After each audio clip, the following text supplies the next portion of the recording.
안녕하세요. 하루 필수 말씀 충전 하필 큐티 조정환입니다. 오늘 함께 나눌 하나님 말씀은 마태복음 26장 57절에서 75절까지 말씀입니다. 예수를 잡은 사람들은 그를 대제사장 가야바에게로 끌고 갑니다. 거기에는 율법학자들과 장로들이 모여 있습니다.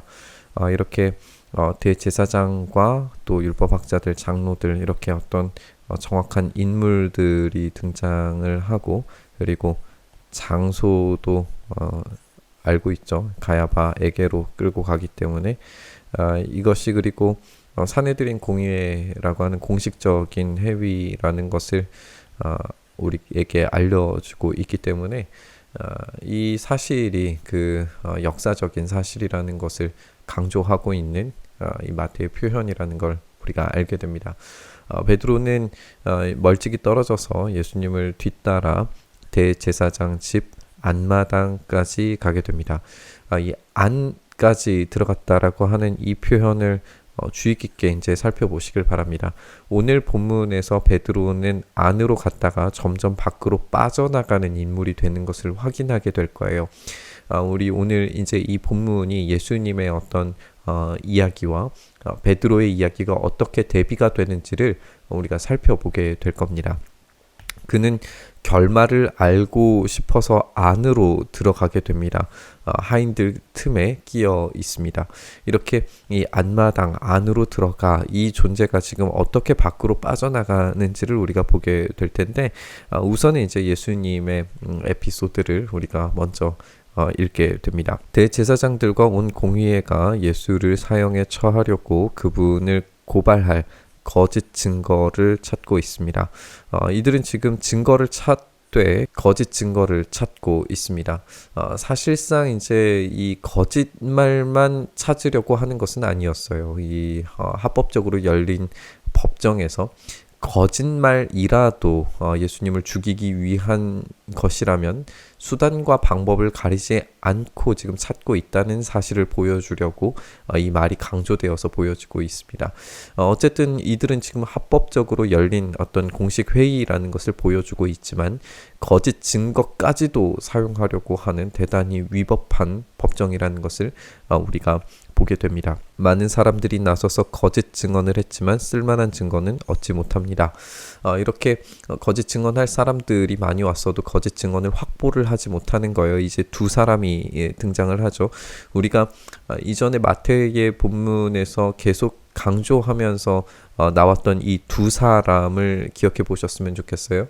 증인의 최소 요건은 이제 두 사람이고, 치유받은 사람들 또 증인으로 나가는 사람들은 모두 이 둘씩 짝지어서 등장합니다. 오늘 이 본문에서 거짓에 대한 증인도 지금 두 사람으로 제시되고 있는 것을 보게 됩니다. 이것은 우리가 생각했을 때에 예수님께서 진리를 선포하도록 하신 것과 정반대로 거짓을 증거하고 있는 자들이라는 걸 우리가 읽게 되죠. 그들이 말하기를 이 사람이 하나님의 성전을 허물고 사흘 만에 세울 수 있다고 하였습니다 라고 이렇게 이야기합니다. 그들은 예수님께서 하나님의 성전을 파괴할 수 있고 3일 만에 다시 지을 수 있다라고 보고하지만 이것이 완전한 사실은 아닙니다. 예수님께서 직접 무너뜨리시겠다라고 그렇게 이야기하신 적은 없으시죠. 하나님의 손으로 이제 무너질 것을 경고하셨을 뿐이었어요. 예수님은 하나님의 분노를 집행하실 수 있는 분이신 건 맞지만 그것을 실행하시는 것은 언제나 하나님의 편에, 하나님의 손에 맡겨드렸습니다. 그것이 우리가 살펴보았던 예수님의 전적인 순종의 내용을 통해서도 우리가 확인을 해볼 수 있는 거죠. 그러자 대제사장이 일어나서 예수님께 말합니다. 이 사람이 그들에게 불리하게 증언하는데도 아무 답변도 하지 않소라고 그렇게 질문을 합니다. 그러나 예수님께서는 잠자코 계셨어요. 그래서 대제사장이 예수님께 말하기를 내가 살아계신 하나님을 걸고 그대에게 명령하니, 맹세하는 거죠. 맹세하면서 우리에게 말해주시오. 그대가 하나님의 아들 그리스도요 라고 그렇게 질문을 합니다.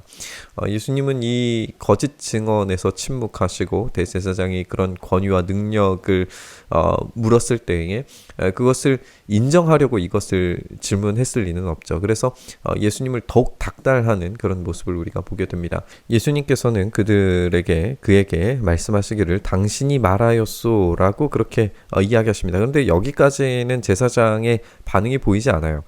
그러나 내가 당신들에게 다시 말하오. 이제로부터 당신들은 인자가 권능의 보좌 오른쪽에 앉아 있는 것과 하늘 구름을 타고 오는 것을 보게 될 것이요.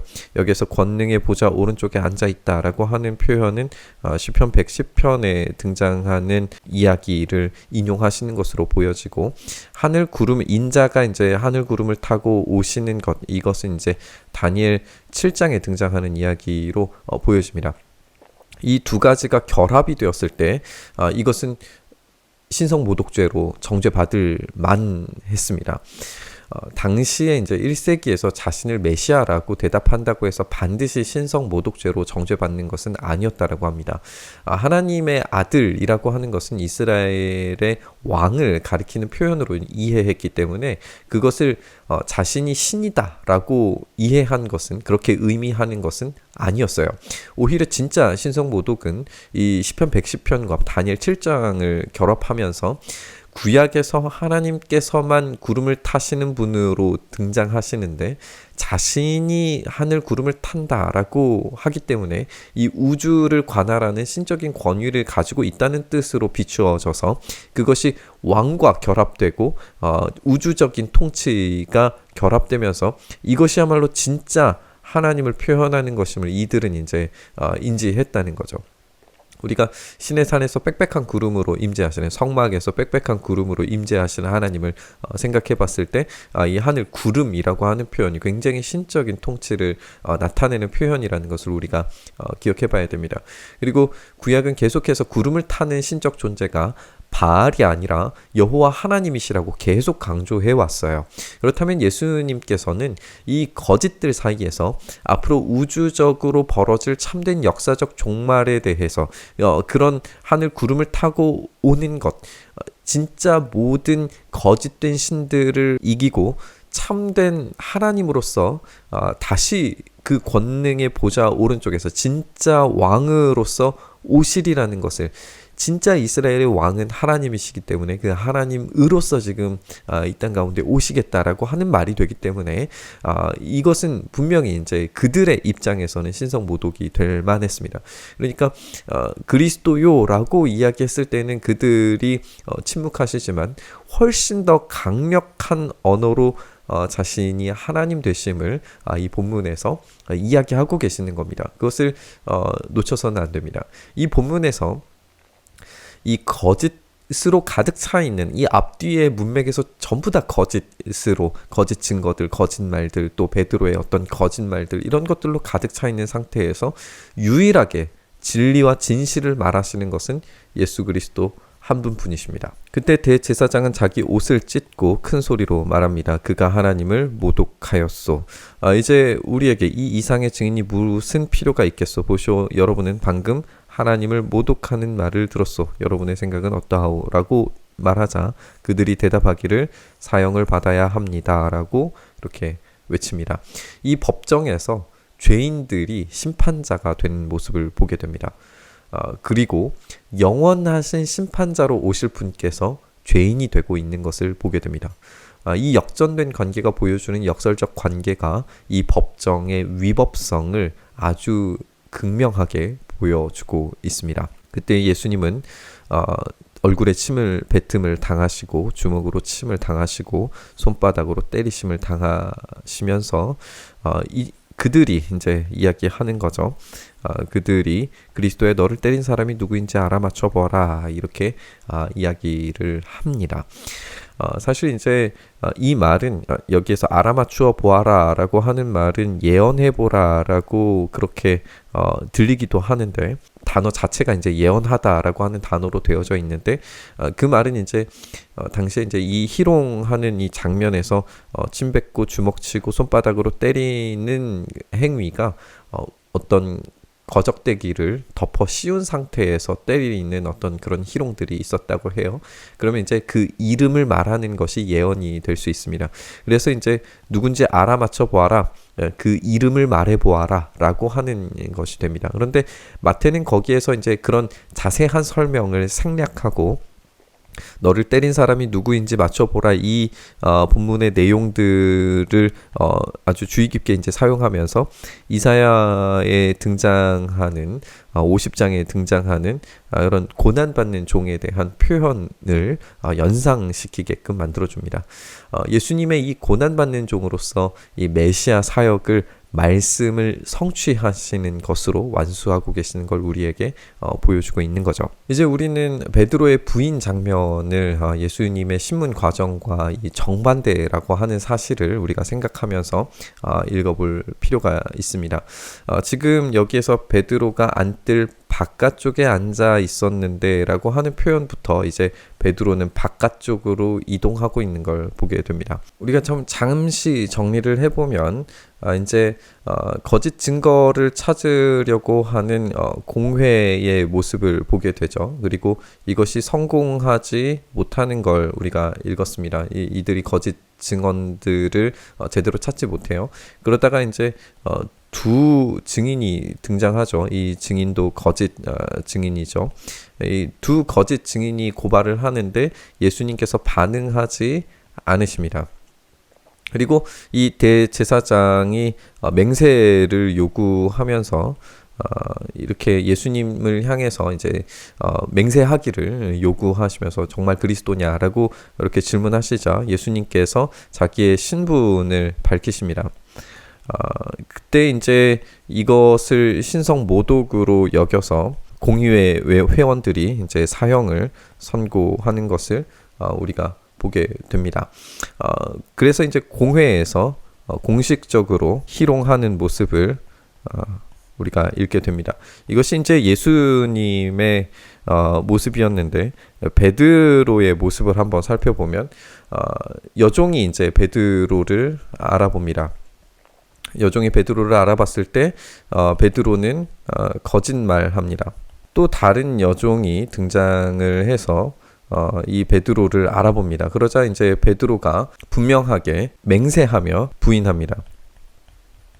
그리고 세 번째로 이제 서 있던 사람들이 그 신분을 밝힙니다. 그러자 베드로는 저주하며 부인합니다. 그리고 닭 울음소리가 들리면서 베드로가 예수님의 예언을 기억해냅니다. 그리고 베드로는 그것을 기억하고 뛰쳐나가 슬피 웁니다. 이런 이제 완전히 대비되는 모습을 우리가 보게 돼요. 예수님께서는 이 거짓된 공회와 싸우고 계시고 자기의 신분을 밝히시는 진실을 말씀하시는데 베드로는 끝까지 이 거짓과 맹세하며 부인하고 저주하면서 부인하고 이 신성모독이라고 하는 이 공의회의 반응에 따라서 이제 사형이 선고되는데 지금 여기에서는 이제 우주적 시간에서의 밝혀짐과 이 시간이 이제 날이 밝아오는 것이 드러남과 이 예수님의 예언이 드러나면서 공회는 공식적으로 이제 죽음을 선포하고 희롱하고 있지만 이 베드로는 그 참되신 주님을 배신한 자로서 뛰쳐나가는 모습을 우리가 읽게 되는 겁니다. 우리는 이렇게 이제 이 베드로의 반응이 예수님의 어떤 자신을 드러내신 것 정반대의 어떤 모습을 보이는 것을 우리가 확인을 하게 되는데요. 그는 철저히 예수님 곁에 서 있는 내부자이고 싶었습니다. 그래서 그 마지막을 확인하고 싶었는데 그렇게 안뜰까지도 들어갔지만 결국에 바깥쪽에 있다가 이 부인의 행위를 하고 난 이후에는 바깥으로 아예 나가버립니다. 그리고 몹시 울게 되는 것을 보게 됩니다. 그는 철저히 예수님 곁에서 내부자이고자 했어요. 그래서 안으로 들어가려고 했습니다. 그러나 그렇게 할 수 있다고 확신했던 자신과는 다르게 거짓 증인들 사이에서 진실을 말씀하시는 예수님과는 정반대로 진실을 말하고 있는 앞에서 거짓을 말하는 베드로가 되는 것을 우리가 발견하게 됩니다. 독자들은 이 장면에서 자기 자신을 투영하게 될 겁니다. 나는 예수 그리스도 곁에 선 예수님과 가장 친밀한 자가 되고 싶지만 그런 자만심은 언제라도 무너질 수 있다는 것을 우리에게 가르쳐 주는 것 같습니다. 이 연약한 베드로는 결국 하나님의 회복하심 안에서만 신적인 회복 안에서만 정상적인 자리로 돌아오게 될 겁니다. 그렇다면 우리 또한 이런 주님의 놀라우신 은혜 없이는 은혜의 자리로 회복해 주심의 자리로 돌아올 수 없다는 것도 우리가 생각을 해볼 수 있는 것 같습니다. 오늘날 우리는 거짓이 난무하는 시대를 살고 있습니다. 그 속에서 참된 진리이신 예수님의 음성은 좀처럼 들리지 않는 것만 같습니다. 예수님과 가장 가까이 했던 제자마저도 거짓을 말하고 있는 장면을 보면서 우리도 마찬가지이지 않을까 생각을 해봅니다. 우리는 세상 앞에서 늘 두려워하고 움츠러들고 예수님과 가까이 하고 싶지만 점점 밖으로 밀려나는 연약한 자들입니다. 그러나 결국 우리는 베드로에게 베푸셨던 이 은총을 우리 또한 누리게 되리라는 것을 알고 믿고 있습니다. 우리는 그 무한하고 이해 불가능한 은혜 앞에서 배신과 거짓된 삶을 다시금 진리 앞에 서게 만드실 줄 믿습니다. 오늘 그 은혜를 다시 생각하면서 거짓의 시대에 살아있는 진리이신 예수 그리스도를 전할 수 있는 힘과 용기를 달라고 기도했으면 좋겠습니다. 그 진리를 붙들며 또 그 진리에 붙들려서 살기를 소망하며 우리 묵상의 자리로 나아가시죠. 주님, 이 거짓의 시대에 우리가 진리이신 예수 그리스도를 온전히 붙들며 살아가게 하여 주시옵소서. 우리가 거짓에 휘둘려 우리가 두려움 때문에 주님을 부인하며 살지 않게 하시고 우리가 그 진리를 온전히 소유한 자로 십자가 앞으로 날마다 나아가는 자로 온전히 살아가게 하여 주시옵소서. 그렇게 우리의 삶 붙드시길 소망하며 우리 주님 예수님 이름으로 기도드리옵나이다. 아멘.